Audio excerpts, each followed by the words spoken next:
Buenas tardes, Germán, ¿cómo estás? Hola, ¿qué tal? Muy buenas tardes para vos y para todos los que nos están escuchando. Bueno, gracias. Bueno, Germán, la idea es charlar un poco de todo este panorama que estamos viviendo desde que se aprobó la ley base allí en la Cámara de Diputados y Diputadas. Bueno, se esperaba una buena respuesta por parte de los mercados. Ahí estaba lo que ellos decían que necesitaban para gobernar.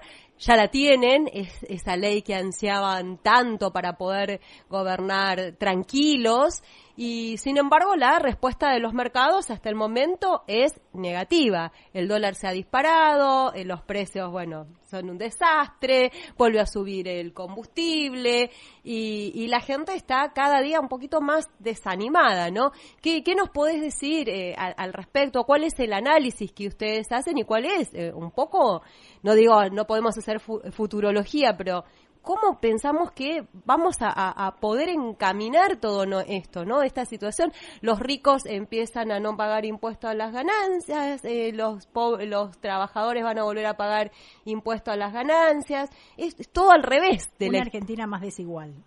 Una Argentina cada día más desigual, exactamente.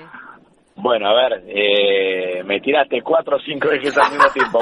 Vamos junto, así no te interrumpimos más. Vamos a empezar a ver por acá. Vamos por parte. Efectivamente, la semana pasada, en primer lugar, lograron aprobar en la Cámara de Diputados la versión de la ley bases que había aprobado el Senado de la Nación. Tenían 2 alternativas: o aceptaban los cambios del Senado, o insistían con la versión que habían aprobado los diputados sobre el final del mes de abril.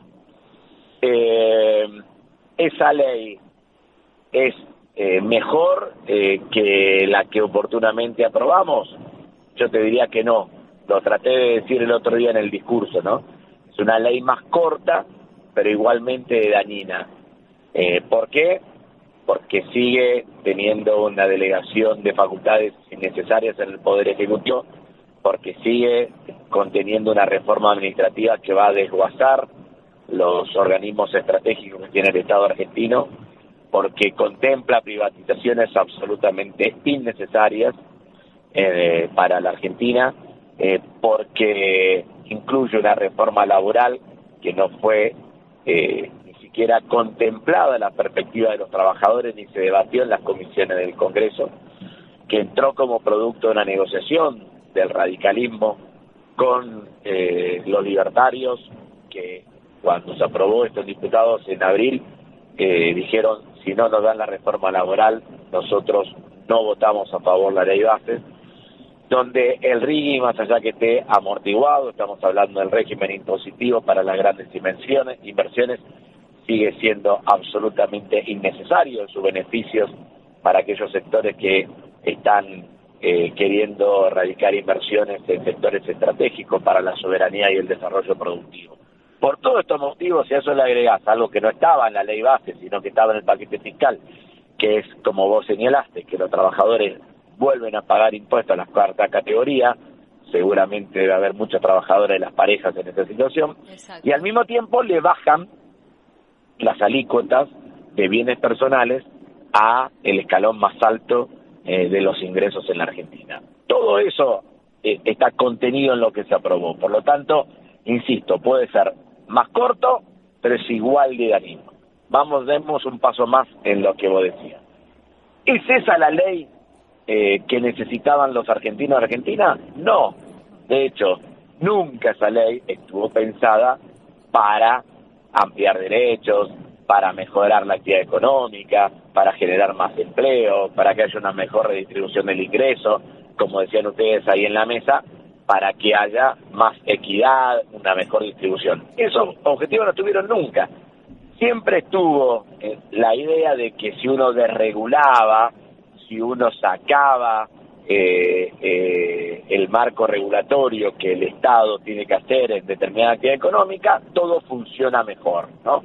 ¿Cómo le respondió el mercado, entre comillas, a ese plan? Bueno, con lo que viene pasando la semana pasada, el viernes de la semana pasada, donde vos estás viendo claramente una tensión sobre el tipo de cambio, con el dólar blue superando los 1.400 pesos, con el riego país superando los 1.500 pesos, con datos que son claramente negativos. Acordate que la semana pasada no solamente se difundió el coeficiente de Gini, que es el que mide la igualdad / desigualdad de una sociedad, y está aumentando la desigualdad, al mismo tiempo que el primer trimestre del año ya quedó en claro que la desocupación es de un 7,7%, aumentando respecto a al último dato que teníamos, y donde se va a acercar o superar la barrera de los 2 dígitos en breve, y donde además el Producto Bruto Interno del primer trimestre cayó un 5,1%. O sea, eso le sumas una caída estrepitosa de la actividad industrial. Fíjate solamente lo que pasó en el rubro automotriz, que es un rubro muy importante para la conformación de los indicadores industriales, donde ya no hay ninguna expectativa de que, por ejemplo, la industria automotriz de la Argentina alcance la producción de vehículos que tuvimos el año pasado. Bueno, si vos agregás todo esto, vos decís, ¿dónde está el beneficio de lo que están haciendo? Y no lo vas a encontrar, porque para encontrar a los beneficiarios de esa ley, tenés que ir a lugares que no están, ni en los argentinos que trabajan, ni en los argentinos que producen. Y ahí te encontrás con los padres de esta criatura, los grandes estudios jurídicos, los que están queriendo hacer negocios con la timba financiera, los grandes fondos de inversión como BlackRock o como Bullford, que lo que están queriendo es quedarse con alguna de las privatizadas o tener inversiones en el litio o en los hidrocarburos. Por lo tanto, no te vas a encontrar con argentinos de carne y hueso que se benefician con estas leyes. Sí te podés encontrar todavía con argentinos de carne y hueso que, porque votaron a Milei hace algunos meses atrás, todavía le conceden al presidente algún nivel de apoyo al respecto. Ahora, yo eso, y cierro esta primera intervención, así intercambiamos, yo lo que estoy viendo es que, uno, los que tenían 100% certezas en Milei empiezan a tener dudas. Los que tenían dudas le empiezan a decir tibiamente en voz alta, como son todas las cosas en la Argentina, ¿viste? Antes de hablar en voz alta, primero lo empezás a decir por lo bajo, como si fuera un rumor a tu vecino, vecina, los que te encontrás en la salida de la escuela, cuando te juntaste en el fútbol 5, cuando te juntás con los amigos, lo que sea. Ahora, los que tenían críticas ya claras, lo dicen en voz alta, y los que estaban criticando en voz alta lo reputean al presidente de la Nación. Esto es lo que está pasando, y que vos te darás cuenta, en todas las comunidades está pasando exactamente lo mismo. Cierro y hablamos. Sí, yo creo que algunos que tenían dudas empiezan a tener certezas también ahora de cómo es el rumbo del país. Es una Argentina. No te lo van a, te digo, no te lo van a decir del todo. Te digo porque esto suele pasar cuando vos tomás una definición política de acompañar a alguien, en este caso a Milei, en las elecciones de octubre o de noviembre del año del año pasado. Bueno, uno no sigue aguardando algún nivel de expectativas un tiempo, y a veces esas expectativas que vos tenés, que tienen que ver con la cabeza, con el deseo, ¿no? Bueno, no se tienen por qué condecir con la realidad efectiva, diría el general Perón, con el bolsillo. A veces la cabeza concede tiempo cuando el bolsillo no lo tiene. Entonces, esta es una tensión que está habiendo en un sector de la sociedad argentina, y que esa tensión de ese pedazo de la sociedad argentina también se lo traslada a la política, no a nosotros, que fuimos elegidos representantes en defensa de otros valores. Lo hemos hablado en la charla anterior con ustedes, ¿no? Exacto, de otros valores, otros principios, que fue el modelo, el proyecto de país que nosotros le ofrecimos a los argentinos en octubre y en noviembre. Pero aquellos que votaron por Milei lo hicieron también con determinadas expectativas, y esas expectativas pueden estar menguadas, pero en algún sector pueden seguir estando. Así que yo no esperaría críticas fuertes en esos sectores en el cortísimo plazo. Sí, el dato es que aquellos que tenían totalmente blindada su opinión de apoyo a Milei, claramente yo lo estoy viendo en un montón de lugares, que claramente empiezan a manifestarse con dudas y en muchos casos con críticas al gobierno. Sí, es tal cual como vos lo decís, Germán. Uno ya empieza a ver esa gente que, se mantenía callada, que lo había votado y que ahora ya, no hablemos del que a lo mejor lo votó desde una posición de total convencimiento y de un total odio contra todo lo otro, ¿no? Que con ese va a ser bastante más complicado.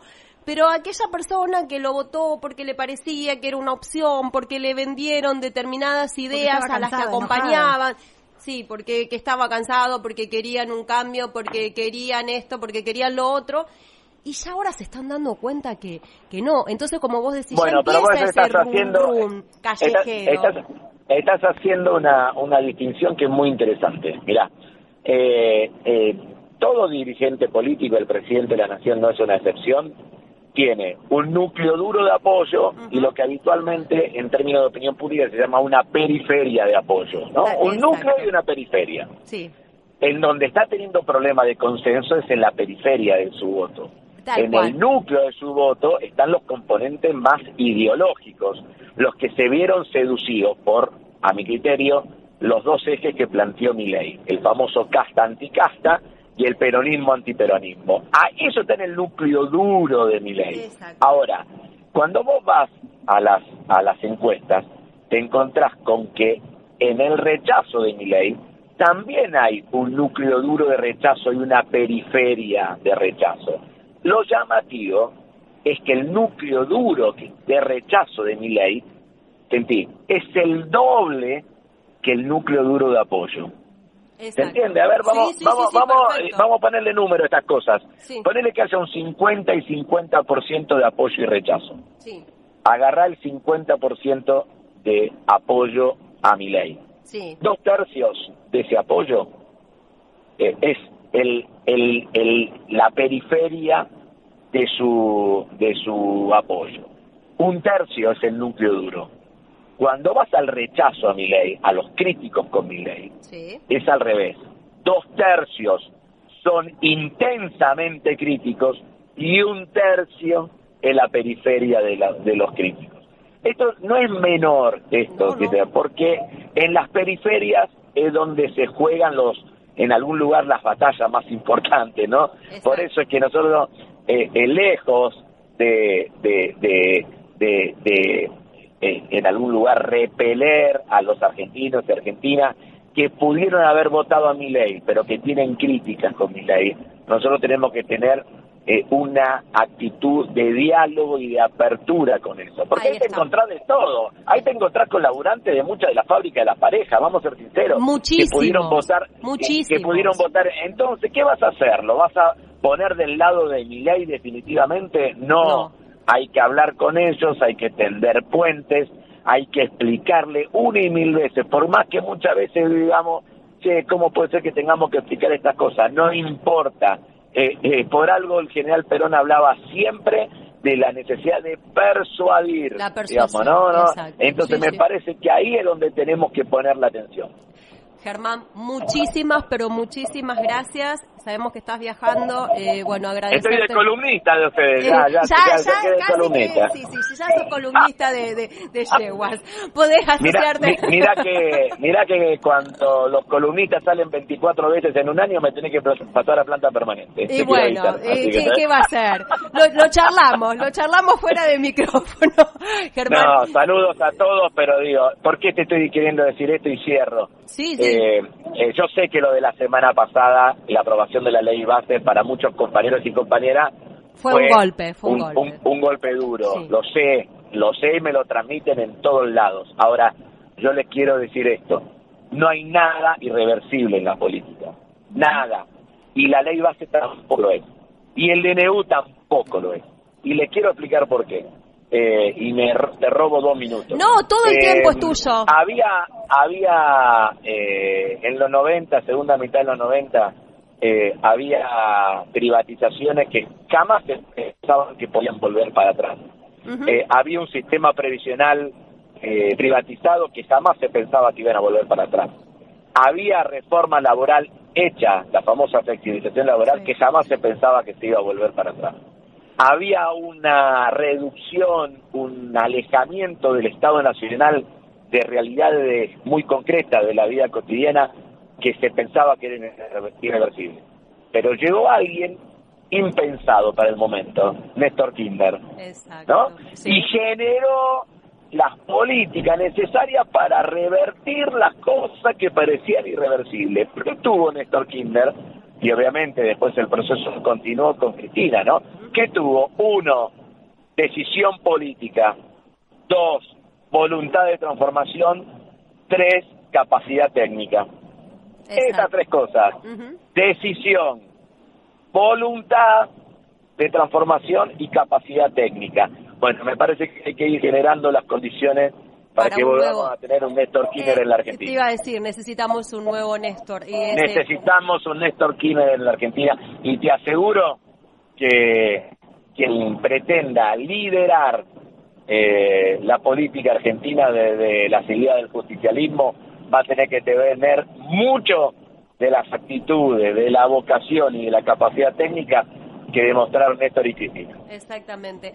Germán, yo te quería decir que el tiempo era todo tuyo, nosotros respetábamos el horario que vos nos pediste, pero podés hablar perfectos, son exactamente los 15 minutos planteados. Bárbaro, te agradecemos nuevamente y bueno, lo charlamos si querés pasar a planta permanente. Saludos a todos los compañeros y compañeras. Gracias, abrazo enorme. Chao. Allí la teníamos al diputado nacional Germán Martínez, presidente del bloque de Unión por la Patria.